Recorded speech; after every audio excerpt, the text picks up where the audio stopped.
കോട്ടയം തലയോലപ്പറമ്പിൽ സ്വാതന്ത്ര്യദിനത്തിൽ ദേശീയ പതാകയ്ക്ക് പകരം കോൺഗ്രസിന്റെ പതാക ഉയർത്തിയെന്ന ആരോപണം. കേരള കോൺഗ്രസ് എം മണ്ഡലം കമ്മിറ്റി ഓഫീസിന് മുന്നിലെ കൊടിമരത്തിലാണ് പതാക ഉയർത്തിയത്. അംഗീകരിക്കാൻ കഴിയാത്തതാണെന്നും അന്വേഷണം നടത്തണമെന്നും മണ്ഡലം president K D Devarajan. Thrissur കാരമുക്കിൽ കർക്കിടക മഹാഗണപതി ഹവനം നടത്തി. പൂജാതി കർമ്മങ്ങൾക്ക് മേൽശാന്തി സിജിത്ത് നേതൃത്വം നൽകി. നിരവധി ഭക്തർ ചടങ്ങിൽ പങ്കെടുത്തു. തൃശൂർ എറവ് ശ്രീ മഹാവിഷ്ണു ക്ഷേത്രത്തിൽ ഇല്ലം നിറയും അഷ്ടദ്രവ്യ മഹാഗണപതി ഹോമവും നടന്നു. ക്ഷേത്രം തന്ത്രി പഴങ്ങാപ്പറമ്പ് ഉണ്ണികൃഷ്ണൻ തിരുമേനി മുഖ്യ കാർമ്മികനായി. ക്ഷേത്രം മേൽശാന്തി നാരായണ ശർമ്മയുടെ നേതൃത്വത്തിൽ വിശേഷാൽ പൂജകളും. തിരുവനന്തപുരം കാട്ടാക്കടയിൽ പൊള്ളലേറ്റ് ചികിത്സയിലായിരുന്ന സ്ത്രീ മരിച്ചു. മരിച്ചത് കാട്ടാക്കട തൂങ്ങാമ്പാറ സ്വദേശി ഉഷാകുമാരി. ചികിത്സയിൽ തുടരുകയായിരുന്ന ഉഷാകുമാരി മരിച്ചത് ഹൃദയാഘാതം മൂലം.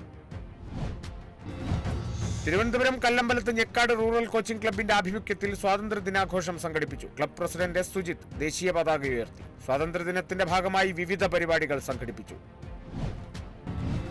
സ്വാതന്ത്ര്യദിനത്തോടനുബന്ധിച്ച് രാഷ്ട്രീയ സ്വയംസേവക സംഘം തൃപ്രയാർ ഖണ്ഡ് കാഞ്ഞാണി ബസ് സ്റ്റാൻഡിൽ പതാക ഉയർത്തി. പതാക ഉയർത്തിയത് retired air force corporal Sreekumaran M A. സ്വാതന്ത്ര്യദിനാഘോഷത്തിൽ പങ്കെടുത്ത 3 സൈനികരെയും പൊന്നാടയണിയിച്ച ആദരം.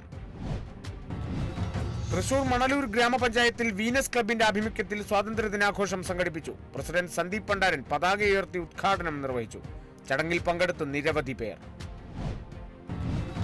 ഇടുക്കിയിൽ സ്വാതന്ത്ര്യദിനാഘോഷത്തിന്റെ ഭാഗമായി തൊടുപുഴ MLA PJ ജോസഫിന് നിവേദനം നൽകി കുരുന്നുകൾ. നിവേദനം സമർപ്പിച്ചത് കാളിയാർ ഗൾഫ് ഐഡിയൽ ഇന്റർനാഷണൽ സ്കൂളിലെ കുട്ടികൾ. വയനാട് ദുരന്തത്തിന് സമാനമായ സാഹചര്യം ഒരുക്കരുതെന്നും മുല്ലപ്പെരിയാർ വിഷയത്തിൽ നടപടി വേണമെന്നും നിവേദനത്തിൽ.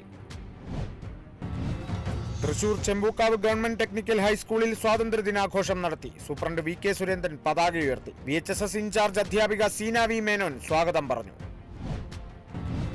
തിരുവനന്തപുരം നെടുമങ്ങാട് +1 വിദ്യാർത്ഥിനിയുടെ ആത്മഹത്യയിൽ അറസ്റ്റിലായ യുവാവ് റിമാൻഡിലായത് കല്ലറ കേട്ടിക്കുന്ന് സ്വദേശി വിപിൻ. പ്രതിക്കെതിരെ കേസ് രജിസ്റ്റർ ചെയ്തത് പോക്സോ വകുപ്പ് ചുമത്തി.